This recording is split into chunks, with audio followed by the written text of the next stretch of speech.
Hello my dear student, स्वागत है तुम्हारा अपने channel BS Chauhan learning hub पे। तो माय डियर स्टूडेंट्स, आज की क्लास में हम समझेंगे ट्रांसलेट करना यानी कि स्टोरी बनाना। अब देखो, ये क्लास ना बेटा सभी क्लास के बच्चों के लिए बड़ी उपयोगी है, चाहे आप 9th के स्टूडेंट्स हों, 10th के हों, 11th के हों या 12th के हों। तो इसमें बेसिकली हम सीखेंगे क्या, जो तुम्हारे बोर्ड के पेपर में एक पैसेज लिखा आता है हिंदी में और तुमसे कहा जाता है कि बेटा इस पैसेज को ना इंग्लिश में कन्वर्ट कीजिए। तो उस पैसेज को तुम्हें इंग्लिश में कन्वर्ट करने के लिए कौन कौन सी बातों का ध्यान रखना है और कौन कौन से ऐसे इंपॉर्टेंट टॉपिक हैं, इंपॉर्टेंट यूजेस हैं जिन्हें तुम्हें अच्छे से सीखना है, ताकि तुम्हें उसको कन्वर्ट करने में या फिर ट्रांसलेट करने में कोई दिक्कत ना आए। ठीक है बेटा। अब देखो, यूपी बोर्ड के अंदर या एमपी बोर्ड, किसी भी बोर्ड के अंदर जो ट्रांसलेशन आता है बेटा, पैसेज जिसका हिंदी से इंग्लिश में अनुवाद करना होता है, तो 9th और 10th की परीक्षा में ना बेटा थोड़ा सा छोटा पैसेज आता है, लगभग 4 से 5 सेंटेंस लिखे हुए होते हैं। लेकिन जो 11th-12th की परीक्षा होती है बेटा, ठीक है, बोर्ड की परीक्षा, उसमें ये सेंटेंस 8 से 10 सेंटेंस रहते हैं, यानी कि थोड़ा सा बड़ा पैसेज आता है लिखा हुआ। लेकिन मैं बेटा, तुम चाहे 9th और 10th के स्टूडेंट हो, चाहे 11th और 12th के हों, मैं तुम्हें प्रैक्टिस थोड़ी सी हाई लेके चलूंगा, यानी कि थोड़ा सा ऊपर लेके चलेंगे, ताकि ना तो 9th और 10th वाले बच्चों को दिक्कत आए और ना 11th और 12th वाले बच्चों को दिक्कत आए। यदि तुम केवल इंग्लिश सीख रहे हो और इसलिए इस वीडियो को देख रहे हो, तब भी तुम्हें इससे कोई नुकसान नहीं होगा, तुम आराम से सीख सकते हो। और मैं सारी चीजें ऐसे लेकर चलूंगा, अगर तुम इस वीडियो को पहली बार भी देख रहे हो तो सारी चीजें तुम्हारे इजीली समझ में आएंगे। ठीक है बेटा, यहाँ तक। अब देखो, अलग अलग बोर्ड में इसके लिए ना अलग अलग मार्क्स निर्धारित हैं, लेकिन तुम्हें केवल मार्क्स के हिसाब से इस टॉपिक को नहीं पढ़ना है कि भाई हमारी क्लास में, हमारे 11th-12th में तो केवल 5 नंबर का आता है या 9th-10th में तो केवल 4 नंबर का आता है। तो ऐसे इस पैसेज को नहीं देखना है। ठीक है बेटा, इस वीडियो को ऐसे नहीं देखना है। ये वीडियो ना तुम्हारी बहुत तरीके से मदद करेगी। जैसे मान लीजिए तुम ट्रांसलेशन करना सीख गए, तो जैसे तुम लॉन्ग क्वेश्चन परीक्षा के अंदर बनाते हो, सेंटेंस को बना बना के लिखते हो, तो वहां भी ये तुम्हारी बहुत मदद करेगी। आप शॉर्ट आंसर लिखते हो, वहां मदद करेगी। आर्टिकल तुम बना के लिखते हो, ऐसे बना के लिखते हो, वहां पे भी मदद करेगी। ऐसे तुम लेटर या एप्लीकेशन लिख रहे हो तो वहां पे मदद करेगी। तो कहने का मतलब ये बड़ा इंपॉर्टेंट टॉपिक है जो हम आज स्टार्ट करने जा रहे हैं। ठीक है बेटा। तो सबसे पहले हम बात करते हैं बेटा डेफिनेशन की, कि ट्रांसलेशन या फिर अनुवाद करना बेसिक होता क्या है। तो ट्रांसलेशन किसे कहते हैं बेटा, देखो, एक भाषा में कही हुई बात को दूसरी भाषा में कहना या लिखना अनुवाद कहलाता है। क्या कहलाता है बेटा? अनुवाद। यानी कि कोई भी भाषा में कोई बात लिखी हुई हो या कोई सेंटेंस लिखा हुआ हो, हमें उसको दूसरी भाषा में कन्वर्ट करना हो, तो वो क्या कहलाएगी? प्रोसेसिंग। वो प्रोसेसिंग अनुवाद कहलाएगी, यानी कि ट्रांसलेशन कहलाएगी। ठीक है बेटा।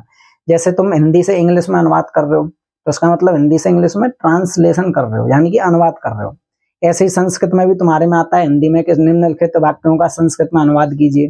तो अनुवाद का बेसिक मतलब क्या है कि एक भाषा के वाक्य को दूसरी भाषा के वाक्य में आप लोग बदल रहे हो। क्लियर है बेटा यहाँ तक सभी का? अब देखो, कौन कौन सी चीज है बेटा जिसको तुम्हें ध्यान में रखना है, ठीक है, जिनको तुम्हें ध्यान में रख करके उसका अनुवाद करना है। तो सबसे पहले अगर मैं बात करूं बेटा, तुम्हारे फर्स्ट पॉइंट की जो तुम्हें दिमाग में रखना है कि रीड द पैसेज केयरफुली।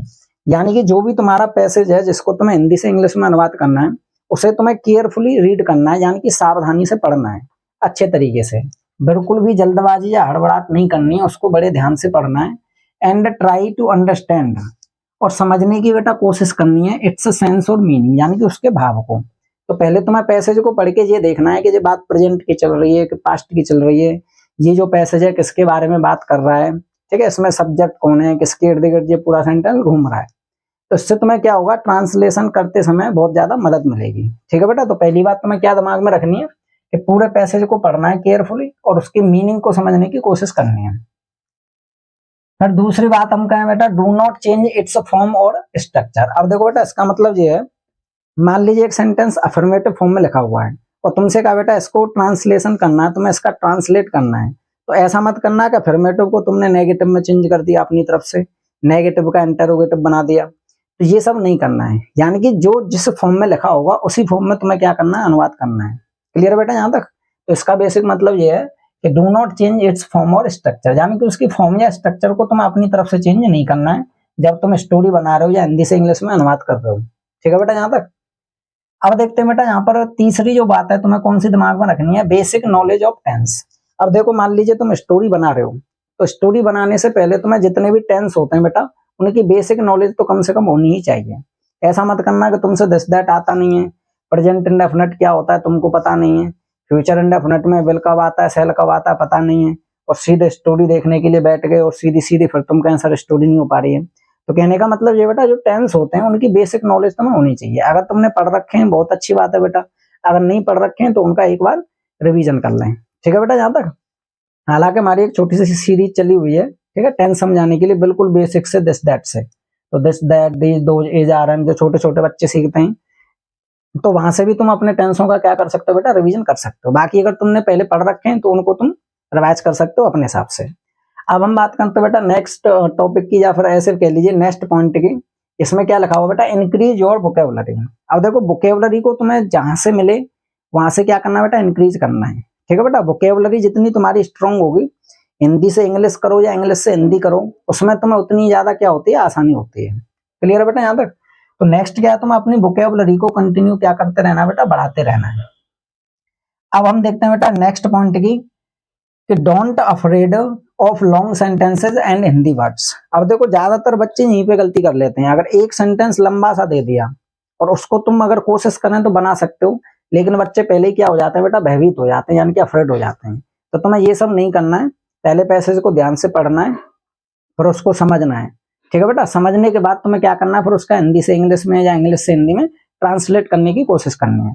तो लंबा सेंटेंस देख करके, बड़ा सेंटेंस देख करके तुमको ना अफ्रेड नहीं होना है, मतलब भयभीत नहीं होना है। ठीक है बेटा, अब देखते हैं नेक्स्ट यहाँ पे basic knowledge of some topics. अब देखो कुछ टॉपिक्स ऐसे होते हैं बेटा जिनके हिंदी से इंग्लिश करते समय या स्टोरी बनाते समय बेसिक नॉलेज तुमको होनी चाहिए। जैसे वॉइस क्या होते हैं, ठीक है बेटा, नरेशन क्या होता है, सीक्वेंस ऑफ द टेंस क्या है, सब्जेक्ट वर्ब एग्रीमेंट क्या है। तो ये कुछ ऐसे टॉपिक हैं बेटा, जैसे जीरंड क्या है, इन्फिनेटिव क्या है। तो जितने टॉपिक्स ग्रामर के तुम्हारे स्ट्रॉन्ग होंगे, उतनी ही ज्यादा तुम हिंदी से इंग्लिश में या इंग्लिश से हिंदी में जब अनुवाद करेंगे तुम्हें क्या मिलेगी बेटा, हेल्प मिलेगी, और आसानी से तुम इन सारी चीजें कर पाएंगे। अब हम बात करते हैं बेटा यहाँ पे कि ट्रांसलेट अकॉर्डिंग टू सेंस। अब देखो अनुवाद करना है बेटा, तुम्हें कैसे अनुवाद करना है, सेंस के हिसाब से, नॉट टू वर्ड्स, मतलब शब्दों के हिसाब से नहीं करना है। क्लियर बेटा यहाँ तक? अब देखो इस पॉइंट का मतलब ये बेटा, कभी भी तुम ट्रांसलेट करें, एक भाषा से दूसरी भाषा में अनुवाद करें, तो उसको सेंस के हिसाब से बदलो। ऐसा मत करो कि शब्दों को सीधा सीधा देखा और उनकी हिंदी से इंग्लिश में कन्वर्ट कर दिया, पूरी की पूरी तरह से सेंस क्या हो गया, गलत हो गया। जैसे बोर्ड पर कुछ उदाहरण लिखे हुए, जैसे पहला सेंटेंस है बेटा बोर्ड पे कि मैं पढ़ा लिखा हूँ। अब मान लीजिए ये सेंटेंस आ गया, तुमसे कहा गया कि बेटा इसको इंग्लिश में कन्वर्ट कीजिए, तो तुमने कहा सर मुझे तो ये सारी मीनिंग याद है, तो मैं के लिए क्या लगा देता हूँ बेटा, आई, उसके बाद क्या लगा दिया, एम। पढ़ा की क्या होती है, एक रीड और एक टीच, और लिखा की क्या होती है, राइट। तो आप बताओ बेटा क्या ये सेंटेंस किसी प्रकार सही है? बिल्कुल गलत है। तो तुम्हें क्या करना, उसका सेंस समझना है भाई। यहाँ पर पढ़ा लिखा का मतलब क्या है, एकदम पढ़ा लिखा व्यक्ति है, एजुकेटेड पर्सन है। तो यहाँ पर तुम पढ़े लिखे की मीनिंग रीड या राइट नहीं लगाएंगे, तुम कहेंगे sir I am literate. Literate का मतलब होता है बेटा पढ़ा लिखा या एजुकेटेड, जो तुम्हें लगानी हो। क्लियर कहानी यहाँ तक बेटा? ऐसे आगे देखेंगे बेटा, उसकी जिसकी लाठी उसकी भैंस। अब तुमसे कहा गया बेटा इसका अनुवाद करके दिखाइए, तो तुमने कहा सर जिसकी की क्या होती है, हुज होती है। ठीक है बेटा, लाठी की क्या होती है बेटा, स्टिक भी होती है, बैटन भी होती है। तो हुज स्टिक, उसकी भैंस हिज बफेलो।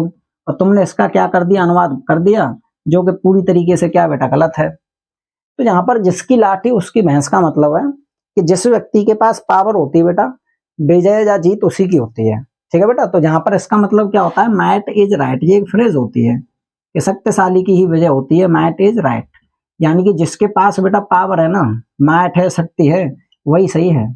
क्लियर है कहानी यहाँ तक? तो इसका ये बेसिक मतलब होता है। अब ऐसे मैंने तुमसे कहा बेटा मेरा सिर चक्कर खा रहा है, तो तुम कहेंगे सर ये मेरा सिर है और गोल गोल चक्कर हैं, उनको ये खाने लग रहा है, तो क्या ये पॉसिबल हो जाएगा? तुम कहेंगे सर इसको तो मैं ऐसे अनुवाद बना देता हूँ, मेरा सिर के लिए माई हेड लगा दिया। अब उसके बाद देखो कंटिन्यूअस टेंस है, यहाँ पे इज लगा दिया, खाना के लिए क्या लगा दी बेटा, ईटिंग, और चक्कर की क्या लगा दी, सर्किल्स लगा दी, जो कि सेंटेंस पूरे तरीके से क्या बेटा, गलत है, सेंसलेस है। तो ये जो टॉपिक है यही कहना चाह रहा है कि translate according to sense, not to words. शब्दों के हिसाब से उसको चेंज करने की कोशिश मत करो, पहले ये समझो ये कहना क्या चाह रहा है। ठीक है बेटा, जो पूरी तरीके से गलत है, तो बेटा इसका जो अनुवाद होता है, इसका मतलब ये कि मुझे चक्कर आ रहे हैं, तो यानी कि आई एम फीलिंग गिडी, मैं चक्कर महसूस कर रहा हूँ, आई एम फीलिंग गिडी, इसका ये बेसिक मतलब होता है बेटा।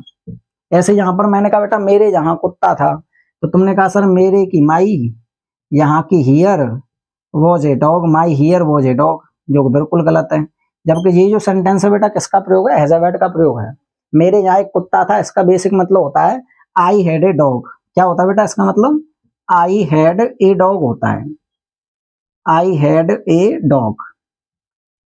तो ऐसा ही एक सेंटेंस बेटा स्टोरी में आया हुआ था कि महाराजा रणजीत सिंह के जहां पर एक नौकर था, तो वहां पर तुम क्या लगाएंगे, एज अ वर्ड का प्रयोग करेंगे। तो अगर तुमने एज अ वर्ड सीखा है, ऊपर ऊपर से सीख लिया, उसको गहराई से नहीं समझा, तो फिर स्टोरी बनाने में दिक्कत होगी। आप कहेंगे सर स्टोरी तो बड़ी टफ आई थी। ठीक है बेटा, तो कोई भी चैप्टर आप सीख रहे हो तो चलो बेसिक नॉलेज हो, और उसकी थोड़ी सी क्या लेनी है तुम्हें, डीप नॉलेज भी लेनी है। ठीक है, स्टोरी में एकदम बढ़िया तरीके से पारंगत होने के लिए, एक्सपर्ट होने के लिए, तो ये तुम्हारी बेसिक चीज है बेटा। ठीक है, अब देखो नेक्स्ट जो पॉइंट है तुम्हारा वो ये बेटा कि लर्न सम इम्पोर्टेंट यूजेस। कुछ इंपॉर्टेंट यूजेस होते हैं जिनको तुम्हें सीखना है स्टोरी बनाने से पहले। जैसे देयर का प्रयोग हम कब करते हैं, वंस का प्रयोग कितने तरीके से हो सकता है, वंस अपॉन ए टाइम का प्रयोग कब करना है, कैसे करना है, long ago, long long ago, used to, neither nor, either or, not only but also. तो बहुत सारे यूजेस होते हैं, इनकी जानकारी तुम्हें पैसेज की हिंदी से इंग्लिश करते समय क्या है ले लेनी चाहिए, यानी कि पहले ही सीख लेने चाहिए। हालांकि मैं तुम्हें ऐसे बहुत सारे यूजेस कराऊंगा, जितने पॉसिबल होंगे तुम्हारे लिए वो सारे के सारे मैं तुम्हें पहले ही करा दूंगा, उसके बाद फिर स्टोरी हम बनाना सीखेंगे। क्लियर है बेटा, 35 प्लस तुम्हें लगभग मैं कराऊंगा। ठीक है बेटा, यहाँ तक। फिर हम क्या करेंगे बेटा, नेक्स्ट पॉइंट में लॉन्ग सेंटेंस को तुम्हें क्या करना है, स्मॉल सेंटेंस में तोड़ लेना है। जैसे जहाँ पे आया था ना, don't afraid of long sentences.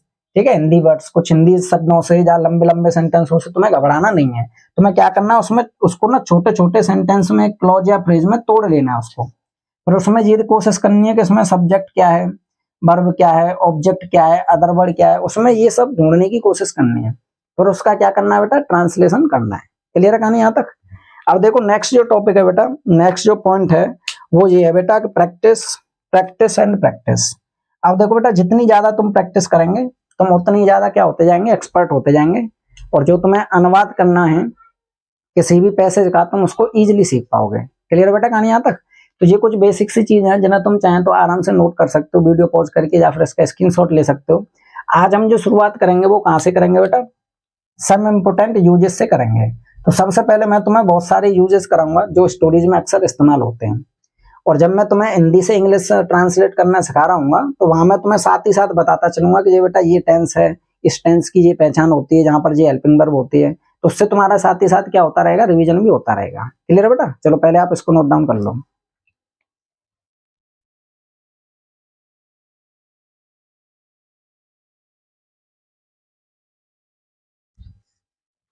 तो अब हम देखते हैं बेटा देयर का प्रयोग कैसे करते हैं। तो सबसे पहले जो यूजेस हम सीखेंगे वो किसका सीखेंगे बेटा, देयर का सीखेंगे।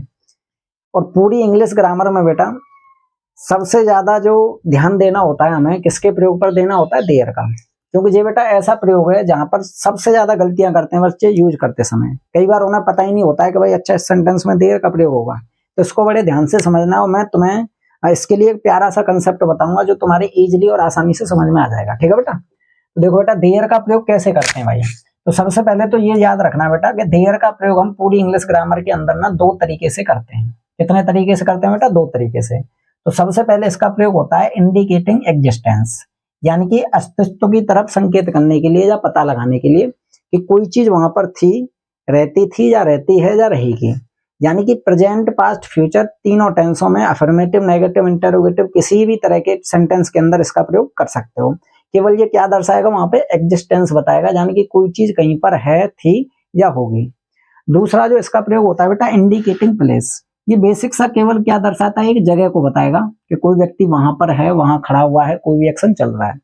तो दोनों के प्रयोग को हम बारी बारी से समझते हैं। ठीक है बेटा, तो सबसे पहले हम देखते हैं इंडिकेटिंग एग्जिस्टेंस को, कि भाई अस्तित्व का पता लगाने में देयर का प्रयोग कैसे होता है। तो मैंने एक सेंटेंस लिखा बेटा, एक राजा था, यानी कि एक राजा प्राचीन समय में था, यानी कि राजा का वहां पर अस्तित्व था। तो अब तुम्हें कैसे पता चलेगा भाई कि इस सेंटेंस में हमें देयर का प्रयोग करना है। भाई इसको तो तुम सिंपल भी कह सकते हो, ए किंग वॉच, और कहानी खत्म हो गई। जब वो सेंटेंस क्या हो जाएगा बेटा, गलत हो जाएगा। तो हमेशा याद रखना बेटा, इसकी पहचान बड़ी सिंपल सी रहती है कि पूरे सेंटेंस के अंदर जो तुम्हें सब्जेक्ट जैसा वर्ड दिखाई दे। देखो इस वाले सेंटेंस में एक राजा तुम्हें सब्जेक्ट जैसा वर्ड दिखाई देगा, लेकिन वास्तव में यहाँ पर एक राजा सब्जेक्ट होता नहीं है। जो सब्जेक्ट रहता है बेटा इसमें वो देयर रहता है, जिसे हम इंट्रोडक्टरी सब्जेक्ट बोलते हैं। लेकिन हमें इसको केवल पहचानने के लिए मैं तुम्हें बता रहा हूँ कि किसी भी वाक्य के अंदर तुम्हें ऐसा लगे कि भाई ये सब्जेक्ट है हमारा, तो सब्जेक्ट जैसा दिखने वाला नाउन अगर कभी भी हेल्पिंग वर्ब या मेन वर्ब या लिंकिंग वर्ब कैसी भी वर्ब हो उससे जस्ट पहले बैठा हुआ तुम्हें मिल जाए तो समझ जाओ वहां पर किसका प्रयोग होगा, देयर का प्रयोग होगा। जैसे यहाँ पर लिखा हुआ बेटा एक राजा था, तो देखो बेटा राजा जो शब्द है एक राजा वो तुम्हें वर्ब से पहले लिखा हुआ मिल रहा है, तो इसकी शुरुआत किससे करेंगे बेटा, हम देयर से करेंगे। तो सबसे पहले यहाँ पर लगाएंगे देयर और उसके बाद क्या आएगा बेटा वॉच, अब लगाएंगे एक राजा एक किंग। तो इस सेंटेंस का जो इंग्लिश में अनुवाद होगा वो क्या होगा, देयर वॉज ए किंग होगा। ए किंग वॉज इसका जो अनुवाद होगा वो क्या होगा बेटा, गलत होगा। क्लियर हुई कहानी यहाँ तक। दूसरा सेंटेंस देखो बेटा, किसी जंगल में दो शेर रहते थे, जहां पर बेटा शेर और लिख लो, किसी जंगल में दो शेर रहते थे, किसी जंगल में दो शेर रहते थे, शेर रहते थे। अब देखो बेटा इसको समझते हैं। अब मैं तुमसे कहूं भाई इस पूरे सेंटेंस में ना सब्जेक्ट जैसे दिखने वाले वर्ड कौन से हैं, तो तुम कहेंगे सर किसी जंगल में दो शेर रहते थे, तो इसमें जो सब्जेक्ट जैसे दिखने वाले शब्द है हमारे वो कौन से बेटा, दो शेर हैं। ठीक है बेटा यहाँ तक। अब देखो याद रखना बेटा, किसी जंगल में ये जो शब्द है ना कि कोई कहाँ रहता था, तो वेयर का जो रिप्लाई होता है ना बेटा वो एडवर्ब होता है, हालांकि इसको हम कहते हैं एडवर्ब ऑफ प्लेस। तो ये बताओ बेटा किसी जंगल में क्या किसी सेंटेंस का सब्जेक्ट हो सकता है, कभी नहीं हो सकता भाई, वो क्या रहता है, एडवर्ब रहता है। यहाँ पर जो सब्जेक्ट का काम करने वाले शब्द हैं तुम्हारे वो कौन कौन से हैं, दो शेर हैं। अब मैंने तुम्हें बताया था बेटा जो वर्ब से ठीक पहले बैठे हुए मिल जाए, जस्ट पहले, तो तुमने कहा भाई दो शेर रहते थे, तो वर्ब से ठीक पहले मिल गए, तो इस सेंटेंस में हम क्या चीज दर्शा रहे हैं, एग्जिस्टेंस दर्शा रहे हैं कि वो वहां पर थे या रहते थे। तो ऐसी कंडीशन में हमें किसका प्रयोग करना है, सेंटेंस के शुरुआत में देयर का प्रयोग करना है। तो यहाँ पर तुम लिखेंगे बेटा सबसे पहले देयर। अब कितने शेर थे भाई, दो थे, तो यहाँ पर देखो रहते थे, तो ये कौन सा टेंस है बेटा, पास्ट इंडेफिनिट टेंस है, और पास्ट इंडेफिनिट में ता था ती थी ते थे मिलता है, वहां पर हम वर्ब की सेकंड फॉर्म का प्रयोग करते हैं। तो इसी वजह से यहाँ पर बेटा वॉज या वर्ब मत लगाना, यहाँ लगाएंगे हम लिव्ड। कौन रहते थे बेटा, दो शेर, तो तुम कहेंगे बेटा टू लॉयंस, तो देयर लिव्ड टू लॉयंस। कहाँ पे रहते थे बेटा, किसी जंगल में। इंग्लिश के अंदर किसी की जो अंग्रेजी लगाते हैं वो क्या लगाते हैं बेटा, ए या एन लगाते हैं। ठीक है बेटा। अब जैसे जंगल की मीनिंग किससे स्टार्ट हो रही है बेटा, एफ से स्टार्ट हो रही है तो ए लगा देंगे। अगर कोई ऐसा वर्ड हो जो किसी बाउल से शुरू हो रहा हो तो वहां पे किसी की अंग्रेजी एन लगा देंगे। तो क्या करेंगे बेटा यहाँ पर, there lived two lions in a forest. क्या आ जाएगा बेटा, इन अ फॉरेस्ट। तो ट्रांसलेट बन जाएगा बेटा इसका ट्रांसलेशन कि there lived two lions in a forest. Clear है कहानी बेटा। अब देखते हैं नेक्स्ट। मैंने कहा बेटा मेज पर एक किताब है, मान लो मेज है, इस पर बुक रखी हुई है, मैंने कहा बेटा इसका इंग्लिश में अनुवाद कीजिए। तो तुम कहेंगे सर मेज पर, क्या ये सेंटेंस का सब्जेक्ट हो सकता है, ये तो भाई पोजीशन बता रही है, कोई चीज कहाँ रखी हुई है। तुमने कहा सर एक किताब ये सब्जेक्ट हो सकता है इसका, और इसकी जो पोजीशन है वो ठीक वर्ब से पहले है, तो एग्जिस्टेंस को बताएगी। तो जी हमने पहचान लिया आराम से, किसका प्रयोग करेंगे बेटा, देयर का प्रयोग करेंगे। तो सबसे पहले क्या लगाएंगे बेटा, देयर। अब क्या लगाएंगे बेटा, इज। क्या है भैया, एक किताब, तो a book, there is a book. मेज पर की क्या लगाएंगे बेटा, on the table, on the table. तो बेटा देयर का प्रयोग प्रेजेंट पास्ट फ्यूचर किसी भी टेंस में आप कर सकते हो। क्लियर कहानी यहाँ तक। बस तुम्हें ये ध्यान रखना है कि सब्जेक्ट जैसा दिखने वाला शब्द वर्ब से ठीक पहले मिला होना चाहिए, उससे पहले तुम्हारे कोई भी शब्द हो, अदर वर्ड हो या एडवर्ब हो, तुम्हें उससे कोई मतलब नहीं है। ठीक है बेटा यहाँ तक। नीचे देखेंगे कल एक मीटिंग होगी, तो बताओ बेटा कल, ये तो भाई क्या है, समय को दर्शा रहा है, तो एडवर्ब क्या हो गया बेटा, टाइम हो गया, ये भी टाइम है, सेंटेंस के लास्ट में आता है।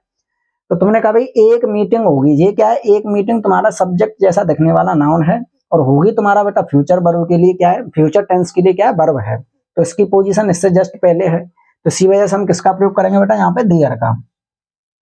तो सबसे पहले तुम लगाएंगे बेटा देयर, होगी के लिए क्या लगाएंगे बेटा, will be, there will be. क्या होगी बेटा, एक मीटिंग, तो ए मीटिंग। अब आने वाली कल के लिए क्या लगाते हैं बेटा, हम टुमारो लगाते हैं। बीते हुए कल के लिए यस्टरडे। डन है बेटा यहाँ तक सभी का। अब देखते हैं नीचे वाला, उसके बैग में कोई किताब नहीं है। तो मुझे ये बताओ बेटा उसके बैग में क्या ये सेंटेंस का सब्जेक्ट है। तुमने कहा सर ये तो हो नहीं सकता है।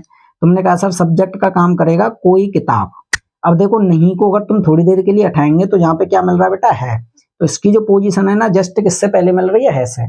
सेंटेंस में अगर नहीं आ जाए तो उसे तुम्हें क्या करना है बेटा, इग्नोर करना है पहचानने के लिए। क्लियर है यहाँ तक। तो किसका प्रयोग करेंगे बेटा, देयर का प्रयोग करेंगे। तो सबसे पहले इसमें क्या आ जाएगा, देयर।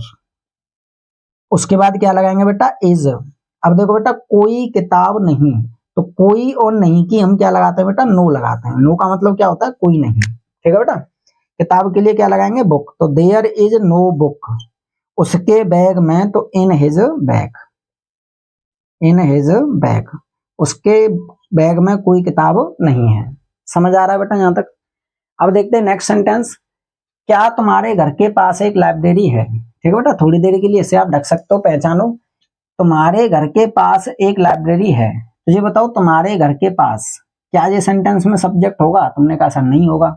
सब्जेक्ट जैसा दिखने वाला नाउन कौन है, एक लाइब्रेरी। इसकी पोजीशन कहाँ है बेटा, ठीक वर्ब से पहले। तो इसमें किसका प्रयोग होगा, देयर का।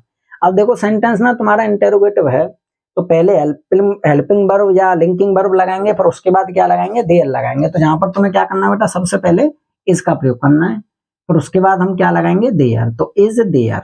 अब क्या चीज है बेटा, एक लाइब्रेरी, तो ए लाइब्रेरी। तो इज देयर ए लाइब्रेरी। अब देखेंगे बेटा तुम्हारे घर के पास। अब यहाँ पर जो पास है ना, वो एज अ वर्ड वाला पास नहीं है, ये पास है नियर वाला। ठीक है बेटा यहाँ तक। तो is there a library near. अब लगाएंगे बेटा तुम्हारे घर की, near your house, near your house. तो सेंटेंस बन गया बेटा, is there a library near your house. Clear है बेटा यहाँ तक। अब देखो नेक्स्ट सेंटेंस। हमारे विद्यार्थियों के सामने आज अनेक समस्याएं हैं। तो मुझे ये बताओ बेटा, हमारे विद्यार्थियों के सामने, क्या ये सेंटेंस में सब्जेक्ट है? नहीं भाई, ये तो अदर वर्ड है, पीछे जाएगा। आज, क्या ये बेटा सेंटेंस का सब्जेक्ट है? नहीं है। तो यहाँ पर सब्जेक्ट जैसा दिखने वाला नाउन है बेटा अनेक समस्याएं, और उसकी पोजीशन कहाँ पे बेटा, ठीक वर्ब से पहले है। तो इसमें किसका प्रयोग करेंगे हम, देयर का प्रयोग करेंगे। ठीक है बेटा यहाँ तक। तो सबसे पहले हम यहाँ पे लगाएंगे देयर। अब ये बताओ बेटा, सब्जेक्ट इसमें जो ना वो प्लूरल है कि सिंगुलर है? तो तुमने कहा सर अनेक समस्याएं बहुत सारी हैं, तो क्या लगाएंगे यहाँ पे, आर लगाएंगे। तो देयर आर। अनेक समस्याओं के लिए क्या लगाएंगे बेटा, देयर आर मेनी प्रॉब्लम्स। क्या लगाएंगे बेटा, देयर आर मेनी प्रॉब्लम्स। अब देखो बेटा, सबसे पहले तुम्हें इसमें लगाना है हमारे विद्यार्थियों के सामने। तो यहाँ पर सामने की हम क्या लगाएंगे बेटा, बिफोर लगाएंगे। ठीक है बेटा। हालांकि मैं तुम्हें आगे यूजेस बताऊंगा कि बिफोर कब लगाते हैं, इन फ्रंट ऑफ कब लगाते हैं। ठीक है बेटा। अभी हम किसका प्रयोग सीख रहे हैं, देयर का प्रयोग सीख रहे हैं। ठीक है। तो there are many problems before, हमारे विद्यार्थियों की क्या लगाएंगे बेटा, our students, before our students. अब यहाँ पर एक शब्द बचा बेटा आज। तो आज की स्पेलिंग क्या लगाएंगे बेटा, टुडे लगाएंगे। तो सेंटेंस का जो इंग्लिश में अनुवाद होगा वो हो गया, there are many problems before our students today. हालांकि तुम इसमें टुडे को सबसे पहले भी लगा सकते हो, टुडे कोमा लगा के, there are many problems before our students. ठीक है बेटा यहाँ तक। अब देखो नेक्स्ट, उसकी जेब में एक भी रुपया नहीं है। तो बताओ बेटा, उसकी जेब में, क्या ये सेंटेंस का सब्जेक्ट है या सब्जेक्ट जैसा दिख रहा है? तुमने कहा सर नहीं। यहाँ पर सब्जेक्ट की जगह पे कौन है, एक भी रुपया नहीं को मैंने तुम्हें बताया था बेटा इग्नोर करना है। इसकी जगह पे जो इसकी पोजीशन है वो किससे पहले, वर्ब से पहले। तो सबसे पहले तुम्हें इसमें प्रयोग किसका करना पड़ेगा बेटा, देयर का। तो तुमने कहा सर यहाँ पे सबसे पहले आ जाएगा देयर, फिर उसके बाद क्या लगाएंगे, इज। नहीं के लिए क्या लगाएंगे बेटा, नॉट। अब देखो यहाँ पे शब्द आ रहा है एक भी रुपया। इसकी मीनिंग होती है बेटा, there is not even a rupees. Even a rupee, even a rupee का मतलब होता है बेटा एक भी रुपया नहीं। जैसे मैंने कहा बेटा तुम्हारे पास एक भी पेन नहीं है, तो you have not even a pen. तो इवन ए का मतलब होता है एक भी। ठीक है बेटा यहाँ तक। अब देखेंगे उसकी जेब में, तो इसकी अंग्रेजी क्या लगाएंगे बेटा, इन हिज पॉकेट। क्या आ जाएगी बेटा, इन हिज पॉकेट। यहाँ तक क्लियर है बेटा सभी का। अब देखो नेक्स्ट सेंटेंस बड़ा प्यारा सा है कि आगरा में प्रसिद्ध ऐतिहासिक इमारत ताजमहल है। तो भैया आगरा में, ये तो क्या है तुम्हारा एडवर्ब हो गया। यहाँ पर सब्जेक्ट है प्रसिद्ध ऐतिहासिक इमारत ताजमहल। तो देखो बेटा, किसी सेंटेंस के अंदर जरूरी नहीं होता है कि सब्जेक्ट बिल्कुल छोटा सा ही हो, कई बार सेंटेंस बहुत बड़ा भी होता है, तो तुम्हें उसको पहचानना है। ठीक है बेटा यहाँ तक। तो इसकी जो पोजीशन है वो कहाँ पर बेटा, वर्ब से ठीक पहले है। तो किसका प्रयोग करेंगे बेटा, देयर का प्रयोग करेंगे। तो सबसे पहले आ जाएगा यहाँ पे देयर, फिर हम क्या लगाएंगे बेटा, इज, देयर इज। अब यहाँ पर लगाएंगे प्रसिद्ध ऐतिहासिक इमारत ताजमहल। तो प्रसिद्ध की क्या लगाएंगे, देयर इज फेमस, फेमस। ऐतिहासिक की क्या लगाते हैं बेटा, हिस्टोरिकल, हिस्टोरिकल। इमारत की लगाते हैं बेटा building, there is famous historical building. और ताजमहल की क्या लगाएंगे बेटा, द ताज या द ताजमहल। अब कहाँ पे बेटा, ये आगरा में है, तो क्या लगाएंगे, इन आगरा। क्या लगा देंगे बेटा, इन आगरा। ठीक है बेटा। या फिर सेंटेंस के शुरुआत में भी तुम लगा सकते हो इन आगरा कोमा लगा के there is famous historical building the Taj Mahal. ठीक है बेटा यहाँ तक। अब इसका एक लास्ट सेंटेंस और देखेंगे, फिर बाकी हम सीखेंगे जब हम स्टोरी करेंगे उसकी प्रैक्टिस करेंगे। ठीक है। अब देखेंगे बेटा, नई दिल्ली में प्रसिद्ध ऐतिहासिक इमारतें लाल किला और कुतुब मीनार हैं। तो देखो बेटा, नई दिल्ली में क्या ये सेंटेंस का सब्जेक्ट है? नहीं है। तुम कहेंगे सर इसमें सब्जेक्ट है प्रसिद्ध ऐतिहासिक इमारतें लाल किला और कुतुब मीनार। ये पूरा का पूरा हमारा क्या बेटा, सब्जेक्ट के जैसा दिखने वाला नाउन है, जिसकी पोजीशन कहाँ पे बैठी हुई है बेटा, जिसकी पोजीशन है ठीक वर्ब से पहले। तो किसका प्रयोग करेंगे यहाँ पे? देयर का। तो सबसे पहले आ जाएगा बेटा देयर आर। अब बताओ बेटा क्या चीज है? प्रसिद्ध ऐतिहासिक इमारत है। तो अभी बताया था बेटा प्रसिद्ध के लिए क्या लगाते हैं? फेमस। ऐतिहासिक के लिए क्या लगाते हैं बेटा? Historical. There are famous historical. इमारतों की क्या लगाएंगे बेटा? Buildings, historical buildings. अब लगाएंगे लाल किला और Qutub Minar. The red fort and Qutub Minar. Qutub में बेटा के भी लगा सकते हो, क्यू भी लगा सकते हो। ठीक है, कुतुब मीनार। अब कहां पे बेटा? दिल्ली में। तो इन दिल्ली, इन दिल्ली। क्लियर है बेटा यहाँ तक। तो देयर का प्रयोग तुम्हें बेटा करना कब है? देयर का प्रयोग तब करना है जब सब्जेक्ट जैसा दिखने वाला नाउन ठीक वर्ब से पहले बैठा मिले, कोई भी टेंस हो, प्रेजेंट पास्ट फ्यूचर, कैसी भी स्ट्रक्चर हो, नेगेटिव अफर्मेटिव इंटरोगेटिव, वहां पर तुम्हें किसका प्रयोग करना है? देयर का प्रयोग। ठीक है बेटा। अब एक छोटा सा प्रयोग तुम्हें और करके दिखाना है, जो नीचे कमेंट बॉक्स में इसका आंसर देना है, छोटा सा, जिसका मतलब है बेटा कि मेरी कक्षा में 40 विद्यार्थी हैं। इसका आंसर तुम्हें बेटा नीचे कमेंट बॉक्स में देना है।